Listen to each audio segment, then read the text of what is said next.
lines have either gone out of business or been restructured.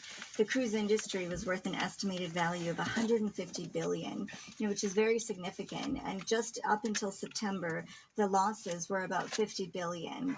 About 2,500 jobs are lost for every day that cruises are not operating.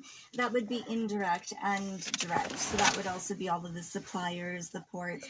The cruise industry is worth about 72 billion a year to destinations, including embarkation ports as well. So it's pretty significant. Right, it's been a horrible year for the cruise industry. Let us talk about restarting this market, because Ben, cruisers have wanted to get back. There are passengers who want to get back. Tell us what's happening at Royal Caribbean. A lot's happening, actually. We're really in the thick of it now. So I think back in November, we started sailing in Singapore.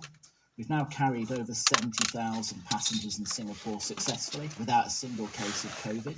So that's been a great test bed that's really enabled us to put some of the protocols that were produced by what we called a Healthy Sail Panel, which was a panel of experts and epidemiologists that we pulled together in partnership with Norwegian Cruise Line. The UK government approved cruising domestically from the 17th of May, and MSC Cruises and Viking Cruise Line are already up and running.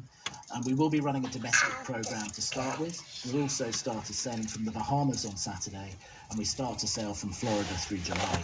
How important to you is it that problems don't occur when you restart? Because, even over the weekend, we heard of a couple of COVID infections on an American ship.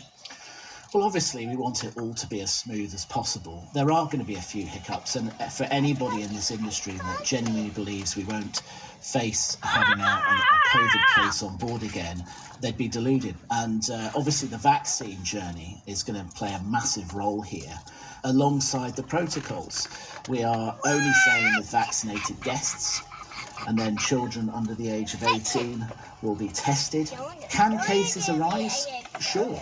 We have to be able to manage these situations effectively, and we have to avoid what unfortunately happened at the start of this pandemic, where we were kind of left high and dry as an industry and the support wasn't there. That won't happen again, because no cruise ship will ever sail to anywhere where there is not absolutely clear protocols and guidance, detailed and agreed upon, for the eventualities. That's very important, because actually the Diamond Princess wasn't just a horrible outbreak of a disease, and the feeling was that the Japanese authorities didn't handle it well. Important that you say you will have better protocols with the ports. Jennifer, we should say that hygiene on board has always been quite an important part of it. Absolutely. And the cruise industry has proven in the last, 10 to 20 years that they've been developing extensive health protocols, the hand washing, and, every ship has an outbreak prevention plan. And even, when H1N1 and the SARS and MERS outbreaks, the cruise industry was at the forefront of using temperature checks and health screening far more advanced than any of the hotels, resorts, or airlines. And in many ways, through the whole COVID pandemic, the cruise industry has been unfairly vilified. Yeah, but you can see why, though, Jennifer, can't you? Because last year it didn't work. Yes, of course. No, I absolutely agree. And there have been incredible advances in terms of ventilation and different procedures that have arisen, from COVID and what's been happening. And coming back to the whole draw to cruising, before COVID, was that many people felt very safe and very comfortable on cruise ships. And that was really what drove the popularity and the growth. And that is going to be something that the cruise industry does need to tackle and address, that people are fearful and they are anxious. Well, Ben, obviously one of the things is people want to go on holiday and relax. Are you able, on the cruise ships now, with COVID as a risk, to make it an enjoyable experience? Absolutely. If you can't, then we failed.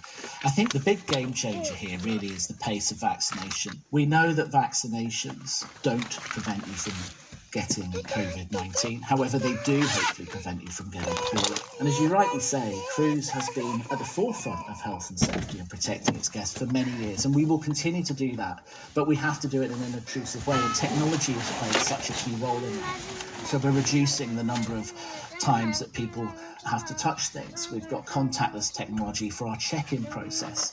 Many people do most of the check-in procedure before they even arrive at the port, so that we limit the amount of time people are standing in queues. We will also be starting our cruise program globally with a reduced capacity to allow for more space on board. What's the reduction in capacity? Anthem of the Seas, which is the ship sailing from Southampton, that ship would normally be able to carry 4,300, 4,400 passengers, and we'll be starting out with 1,000 this summer. Does that work, the 1,000 passengers, Jennifer? Well, yes and no. I mean, Carnival CEO has said that they only need 25% of their fleet to be sailing in order to break even.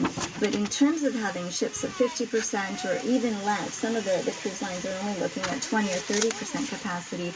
How long is that economically sustainable for? What's interesting, though, and a lot of people don't realize, is that since July of 2020, there has been over 2